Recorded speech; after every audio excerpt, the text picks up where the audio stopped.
Hello guys, आपका बहुत बहुत स्वागत है मेरे YouTube channel history net JRF classes में। आज के इस वीडियो लेक्चर में हम टोटल 15 मल्टीपल चॉइस क्वेश्चंस को सॉल्व करेंगे रिसर्च एप्टीट्यूड पर, और ये प्रैक्टिस सेट 1 है। तो जो मेरे वीडियो को पहली बार देख रहे हैं वो प्लीज़ मेरे चैनल को जाकर सब्सक्राइब कर ले और बेल आइकन प्रेस कर दे। आज के इस वीडियो में हम प्रीवियस ईयर के क्वेश्चंस को भी सॉल्व करेंगे। So the first question is we have to match, और ये 2017 में पूछा गया क्वेश्चन है। सेट 1 और सेट 2 दिया हुआ है, experimental method, x post facto method, descriptive survey method, historical method, इधर सारे मेथड है।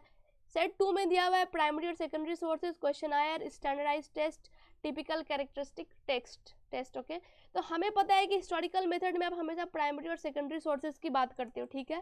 तो डी का हो गया 1। अब आप यहाँ से दो ऑप्शन को ले लो, मतलब ए और सी तो होगा नहीं। अब बी और डी में हमें कंटेस्ट कराना है। अब दूसरा ऑप्शन है डिस्क्रिप्टिव सर्वे मेथड। आप हमेशा सर्वे प्रेजेंट सिनेरियो में क्वेश्चन ऐड को लेकर करते हो, राइट। तो सी का हो गया 2, तो सी का 2 ये है, तो इसका आंसर हो गया बी, राइट। 1 का आंसर हो गया बी। अदर ऑप्शंस में एक्सपेरिमेंटल मेथड का स्टैंडर्ड टेस्ट हो गया, और फिर एक्स पोस्ट में टिपिकल कैरेक्टरिस्टिक टेस्ट। ओके, तो ये हो गया आपका answer B.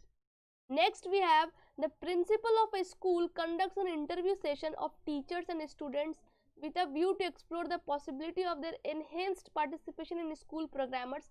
This endeavor may be related to which type of research? कि एक स्कूल में एक प्रिंसिपल जो है वो इंटरव्यू सेशन कंडक्ट कराता है, और ये जानने के लिए कि बच्चों का पार्टिसिपेशन कैसा है। तो इसका ये कौन सा रिसर्च है? इवैल्यूएटिव नो, फंडामेंटल नो, या तो एक्शन होगा या अप्लाइड होगा। तो इसका आंसर है एक्शन रिसर्च, क्योंकि फिर जो टीचर प्रिंसिपल है उसको फिर रिफ्लेक्ट करना है कि कितना लेवल तक पार्टिसिपेशन बढ़ा। हो सकता है उसके बाद फिर से उसको रिसर्च कैरी आउट करना पड़ेगा, क्योंकि एक्शन रिसर्च साइक्लिक होता है, जहाँ पर आप एट द एंड रिफ्लेक्ट करते हो, फिर प्लान करते हो, फिर रिफ्लेक्ट करते हो। Next we have in doing research which is what is the usual sequence.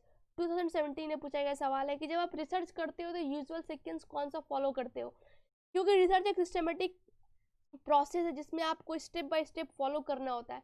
तो हमेशा याद रखना, कोई भी रिसर्च स्टार्ट होता है प्लान से और एंड होता है रिफ्लेक्ट से। तो ये ऑप्शन होगा नहीं, ये ऑप्शन होगा नहीं, ये ऑप्शन हो सकता है एट द एंड रिफ्लेक्ट है, लेकिन फर्स्ट ऑप्शन डी में एक्ट है, तो ये भी ऑप्शन नहीं होगा। इसका आंसर है बी। सबसे पहले आपने प्लान किया, फिर एक्ट करा, फिर ऑब्जर्व करा, और एट द एंड आपने रिफ्लेक्ट करा। तो थर्ड का आंसर हो गया B. Next question we have which sequence of research steps is logical in the list given below। 2017 ये जो क्वेश्चंस है ना, रिसर्च के स्टेप पर हर बार आते हैं, तो आपको इसके कॉन्सेप्ट को बहुत क्लियर करके रखने हैं।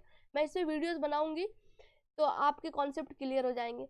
तो पहला ऑप्शन है problem formulation analysis, development of research design, hypothesis making, collection of data, arriving at generalisations and conclusion, और बाकी ऑप्शंस भी हम देखेंगे। तो आप पहले समझ लो कि किसी भी रिसर्च को करने से पहले ना, सबसे पहले आपने प्रॉब्लम को फॉर्मुलेट करते हो, उसके बाद आप हाइपोथेसिस बनाते हो। तो सेकंड में हमेशा हाइपोथेसिस आएगा, फर्स्ट में प्रॉब्लम आएगा। तो उस हिसाब से हम क्वेश्चन ऑप्शंस को देखते हैं।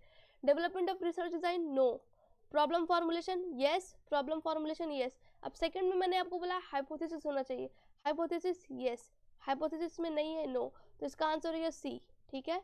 तो फोर्थ का आंसर हो गया सी। सबसे पहले आपने प्रॉब्लम फॉर्मुलेट किया, हाइपोथेसिस बनाई, रिसर्च डिजाइन तैयार की, डेटा कलेक्ट किया, एनालाइज किया, और फॉर्मुलेट करके एक कंक्लूजन पे आप पहुंच जाते हो। Next we have in qualitative research paradigm which of the following can be considered critical.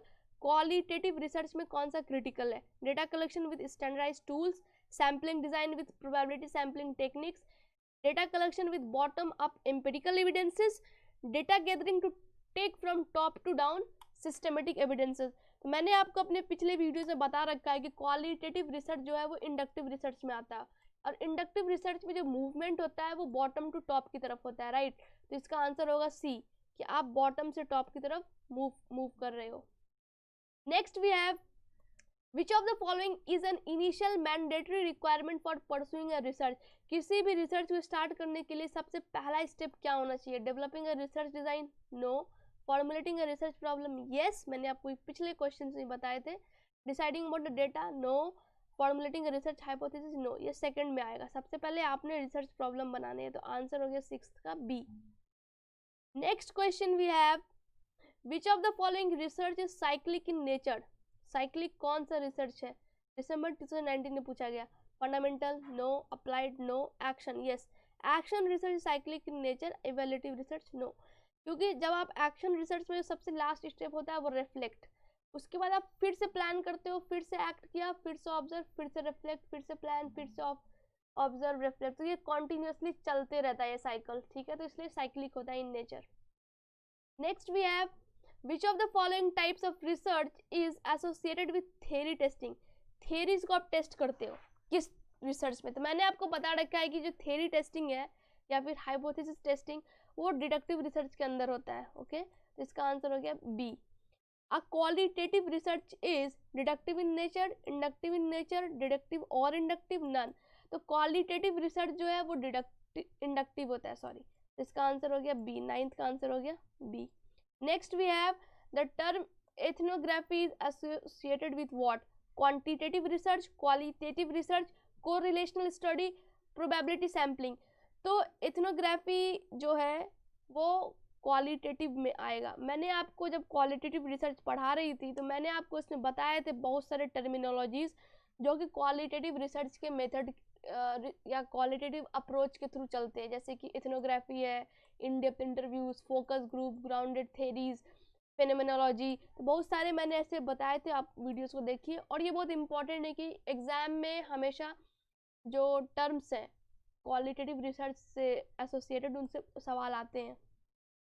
Next we have, qualitative research is without any specific purpose, in-depth exploration of a phenomena, deals with collection and analysis of data, none। in-depth exploration, ये होगा इसका answer. Next we have, the first step of inductive research is what? Inductive research का सबसे पहला step क्या होता है? ठीक है, तो इंडक्टिव रिसर्च में 3 स्टेप है। सबसे पहले आप ऑब्जर्व करते हो, फिर पैटर्न ढूंढते हो, फिर जनरलाइज करते हो। तो generalisation no, observation yes, search for pattern none, no, and none कब तो नो होगा। तो इसका आंसर हो गया ऑब्जर्वेशन। सबसे पहले आपने ऑब्जर्व करना है डिफरेंट फेनोमेना को। Next we have, non random sampling is associated with what? Non random sampling, इसके बारे में मैंने आपको बता रखा है। Quantitative, qualitative, applied, action. तो इसका आंसर है quantitative research.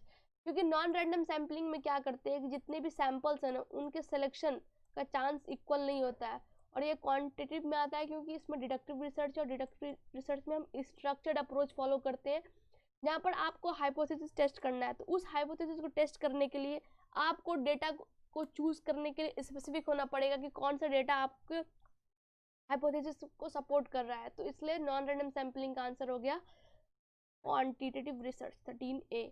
Empirical research is non databased, databased, inductive, both B and C. तो मैंने आपको अपनी पिछले वीडियो से बताया है कि एम्पिरिकल रिसर्च जो होता है वो डेटा बेस्ड है। इसमें आप हाइपोथेसिस को टेस्ट करते हो, जहाँ पर आप हाइपोथेसिस को टेस्ट करोगे वो डिडक्टिव के अंदर आएगा। तो सी तो आंसर होना नहीं है, तो डी ऐसे ही एलिमिनेट हो गया। तो इसका आंसर हो गया B, data based. Next and the last one we have, structured approach is what? Appropriate to determine the nature of a problem, to determine the extent of a problem, quantitative research, both B and C। तो अभी मैंने आपको बताया था कि structured approach जो है वो क्वांट के अंदर आता है, वो डिडक्टिव होता है। तो इसका आंसर हो गया क्वांटिटेटिव रिसर्च और बी इसलिए होगा क्योंकि स्ट्रक्चर्ड अप्रोच में आप जो है ना किसी भी प्रॉब्लम के एक्सटेंट को समझते हो। इसमें जैसे क्वेश्चंस आप पूछोगे how many, number, level, degree, तो इसका आंसर हो गया बी एंड सी। तो गाइज आज के लिए बस इतना ही। आई होप कि आपको मेरे प्रैक्टिस सेट पसंद आए होंगे, आप इसको सॉल्व करेंगे तो आपके कॉन्सेप्ट और क्लियर होंगे, और साथ साथ प्रीवियस ईयर के क्वेश्चंस भी आप डील कर लोगे साथ साथ। तो आपको ये वीडियो कैसा लगा आप प्लीज़ मुझे कमेंट बॉक्स में कमेंट करके बताइए। मेरे वीडियो को लाइक कीजिए, मैक्सिमम टू मैक्सिमम शेयर कीजिए, और मेरे चैनल को सब्सक्राइब करें। आप हमें इंस्टाग्राम और फेसबुक पर फॉलो कर सकते हैं, टेलीग्राम पर ज्वाइन कर सकते हैं, डिस्क्रिप्शन बॉक्स में लिंक दी रखी है, और मैं PDF की लिंक भी डिस्क्रिप्शन बॉक्स में दे दूंगी, तो ताकि आप वहाँ से डाउनलोड करो, प्रैक्टिस करो, फ्रेंड्स के साथ शेयर करो, डिस्कस करो, और कॉन्सेप्ट बिल्ड करो, और एग्जाम क्रैक करो। Thank you.